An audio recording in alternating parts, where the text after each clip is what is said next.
नमस्कार. आधीच्या व्हिडिओमध्ये आपण पाहिलेलं आहे वास्तुशांती पूजनाच्या आधी कोणता विधी करावा. आज आपण जाणून घेणार आहोत की वास्तुशांती खरंच करावी लागते का, ही का करावी, थोडक्यात आपण या व्हिडिओच्या माध्यमातून जाणून घेणार आहोत. म्हणून हा व्हिडिओ शेवटपर्यंत नक्की पहा. नमस्कार, मी सुशील गुरुजी ॲस्ट्रो गुरु या यूट्यूब चॅनलवर आपले सर्वांचे सहर्ष स्वागत करतो. वास्तुशांती, वास्तू म्हणजे घर, आणि या घरामध्ये वापरण्यात येणारी प्रत्येकच वस्तू ही सजीव असते.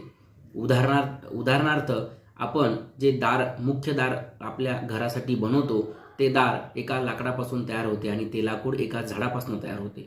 म्हणून झाड हे मुळात सजीव असते. या झाडाच्या प्रत्येक फांद्यांपासून किंवा झाडांपासून हे दार तयार होत असतं. म्हणून हे दोष आपल्याला लागत असतात. त्यानंतर घरामध्ये जी वाळू वापरण्यात येते, जी वीट वापरण्यात येते, लोखंड वापरण्यात येते, अनेक प्रकारच्या वस्तू वापरण्यात येतात आणि हे सगळं एकत्रित करून आपण आपल्यासाठी हे घर बांधत असतो. वाळू हे नदीतून येत असते आणि नदीमध्ये अस्थी म्हणजे हाडं यांचे विसर्जन होतात. अनेक प्रकारचे विसर्जन होतात. पिंडदान होते, पिंड विसर्जन होते. अनेक प्रकारचे दोष त्या ठिकाणी निर्माण होतात. ह्या दोषातून मुक्तता होण्यासाठी आणि त्या घरामध्ये सकारात्मक ऊर्जा निर्माण होण्यासाठी वास्तुशांती करावी लागते. अशाच नवीन व्हिडिओसाठी आमच्या यूट्यूब चॅनलला लाईक, सबस्क्राईब करा. आपले काही प्रश्न असतील तर कमेंटद्वारे आम्हाला कळवा.